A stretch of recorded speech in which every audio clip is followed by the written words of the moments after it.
Why the need? People can argue why this should be necessary until the day that something goes wrong. Maybe in 90% or more of cases, nothing happens and you would justify your point of view. But what about the balance? Even if the chances of that being 1% or even less. We must never forget the reality that we all only have one life. And if and when an occasion arises where you fall into that group of even less than 1%, in the last few hours, minutes and seconds of your life, you will vividly remember this day, this webinar. If only you would have listened to the advice. Did I ever do this? To be brutally honest, no, I did not. As is the case with most of us, we're confident that we fall in the majority and have no need to disrupt and intrude in a friend's life. That is, not until it happens. Take it or leave it. That's your call.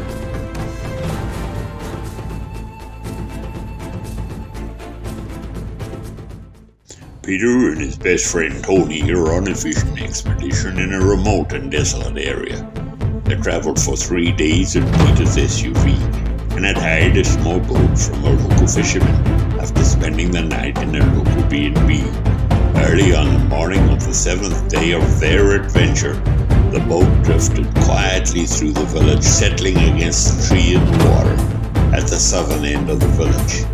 The fisherman rushed out to the boat, only to find it completely empty without any trace of Peter and Tony.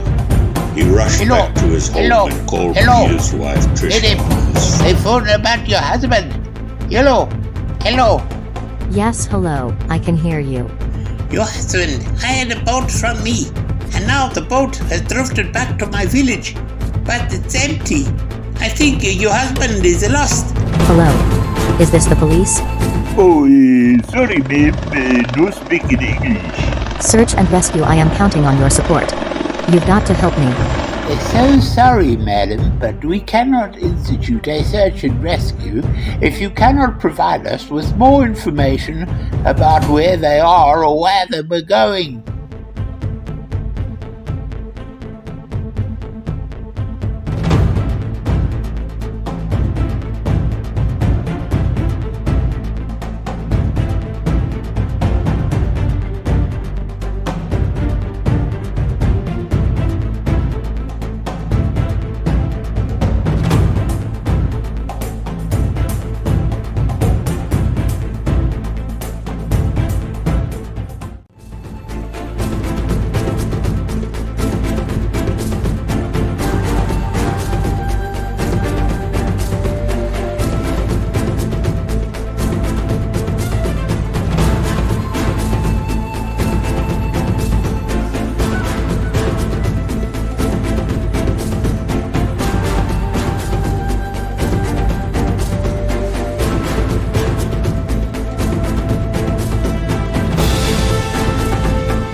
may not even be a case of life or death.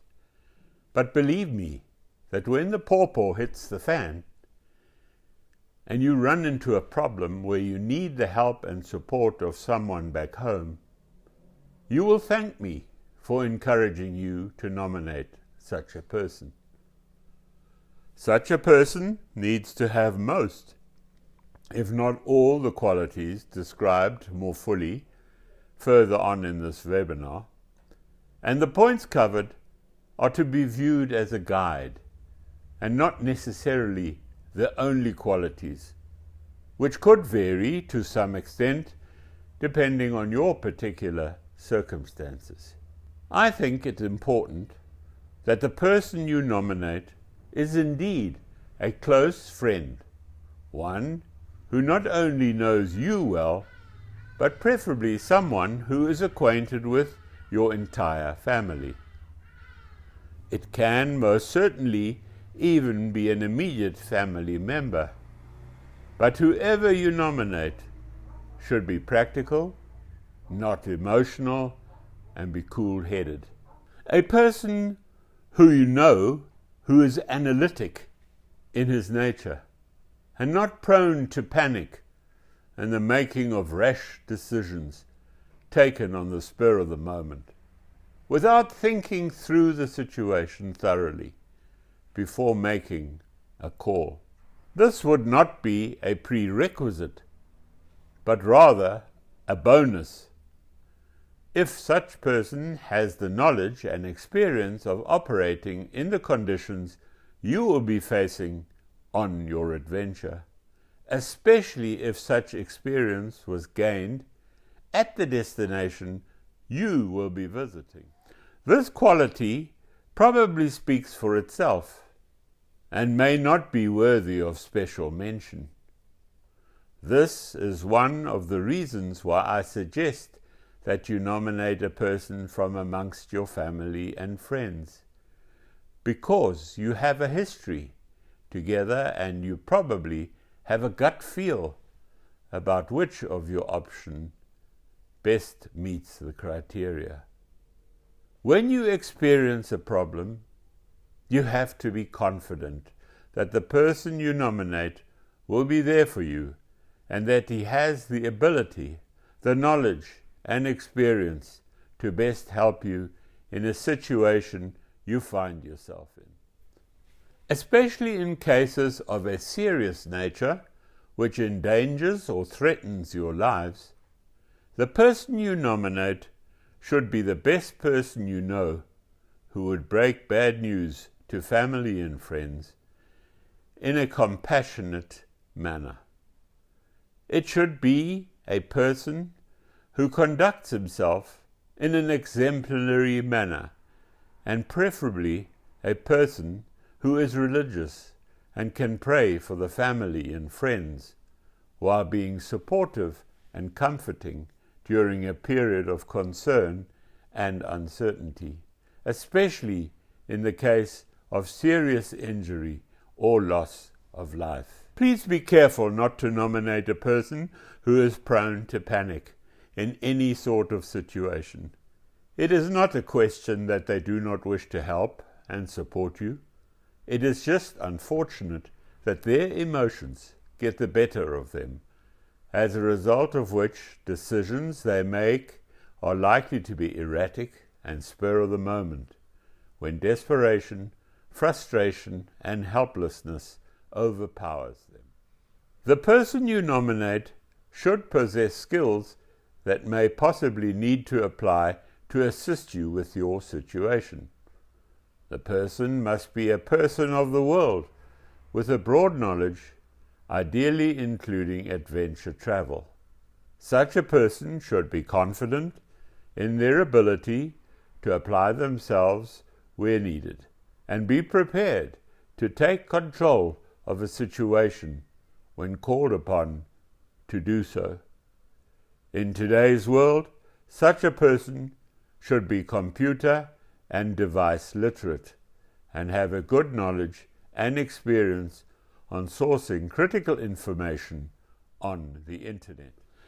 There is little point in nominating a person who lacks these skills. They must be confident in identifying and analyzing your location and how to find suitable people in your vicinity who can come to your aid and assistance.